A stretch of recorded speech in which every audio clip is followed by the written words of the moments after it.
What's up, guys? Today we're gonna be talking about the five most important tactics that you need in your games. Now, these five tactics are the most important ones, like the pin tactic, the skewer tactic, the fork, the overloading tactic, and the desperado tactic. Oh, the first tactic we're gonna be learning about is the pin tactic. When a piece of lower value is pinned to a piece of higher value behind it. In this position, the knight is pinned by our rook to the queen, so the knight cannot move. Otherwise, if it were to move, we will just take the queen behind it. That is why it is pinned to the queen.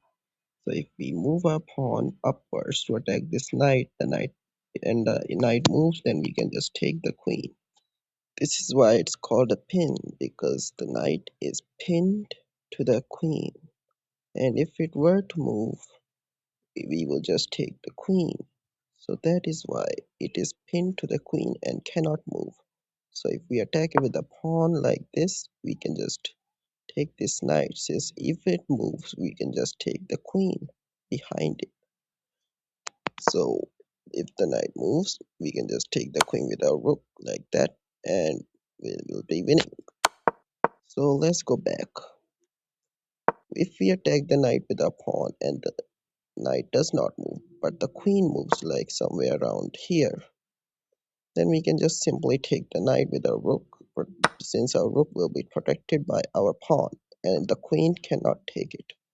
And this is simply a winning position since we have three extra pawns and a rook and a knight.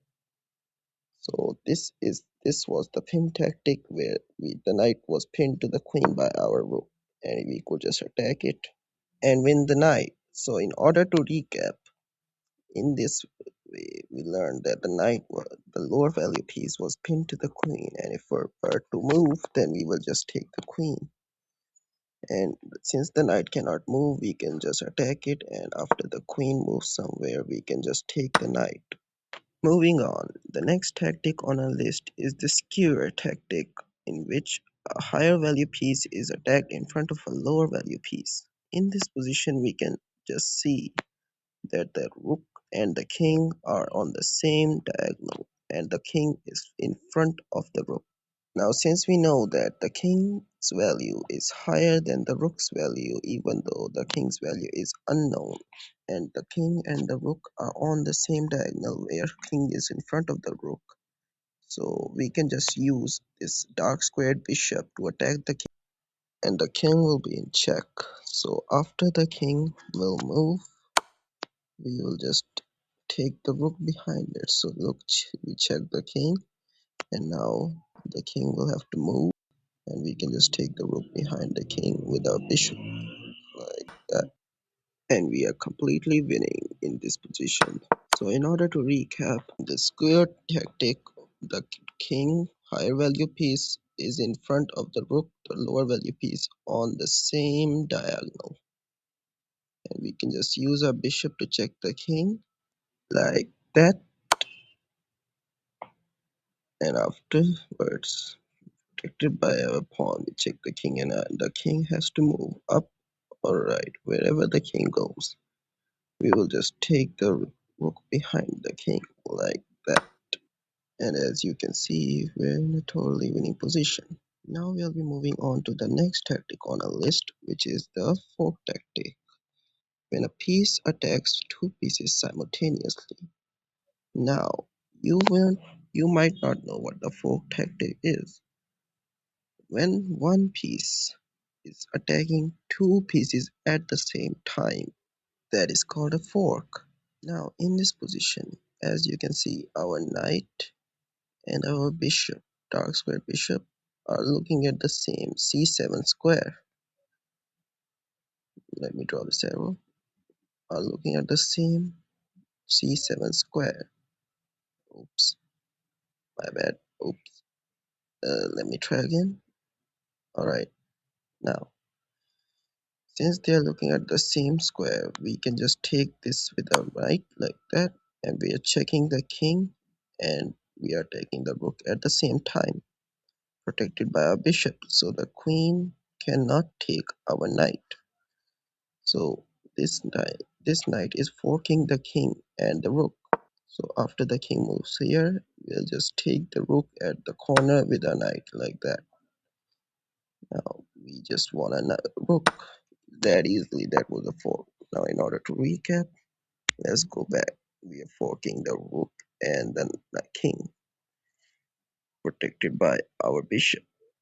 And after the kings move to the e7 or d7 square, we will just take the rook and the corner like that, and we are totally winning in this position. After we have captured the rook, and we will just extort our knight out of there. So let's move back and look at this again. Our knight will capture the pawn on c7, forking, forking the king and the rook with a knight, and that will conclude the fork tactic. Now we'll be moving to the next tactic on our list, which is the overloading tactic. When one piece is guarding two other pieces at the same time. So it means that one piece is preventing two other pieces from being captured, providing them with protection.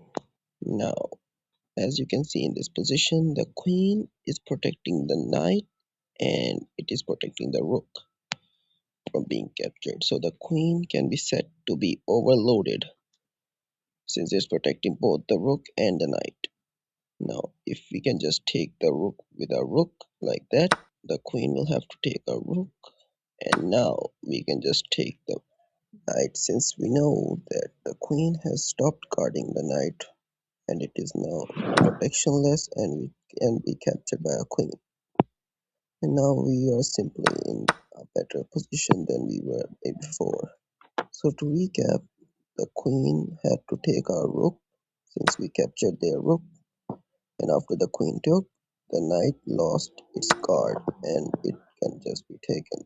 Now that was the overloading tactic in which we took advantage of the opponent's queen not being able to protect both pieces.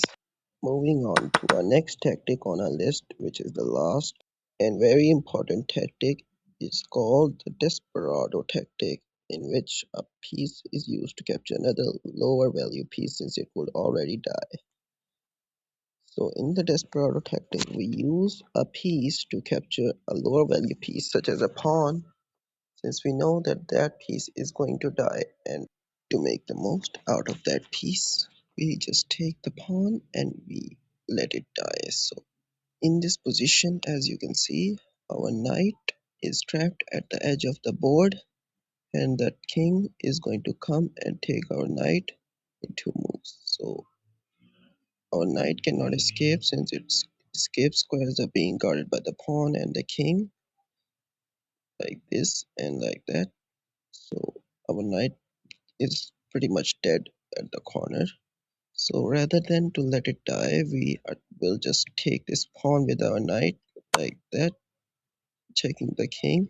And after that pawn takes our knight, we will simply recapture with our bishop, and we got two pawns in exchange for our dead knight, which was already dead from the start. So that was the Desperado tactic. To recap, our knight was trapped at the edge of the board, and we took the pawn, checking the king, and after they took our knight, we just took the bishop, and with that we got two pawns in exchange for that knight. Now with that, I conclude this video, and I hope that you guys enjoyed learning these 5 tactics with me. Now go and use these tactics in your games in order to improve your chess gameplay and improve your rating as well. If you have any questions, then you may ask them in the comments below, and if you like the video, then hit the like button and the subscribe button, and I'll continue to make educational videos about chess like this one. If you have any queries, then let me know in the comments below, and if you want me to improve anything in these videos, then let me know as well. If you didn't understand any point in the video, then you may rewatch it, and I hope you enjoy the rest of your day.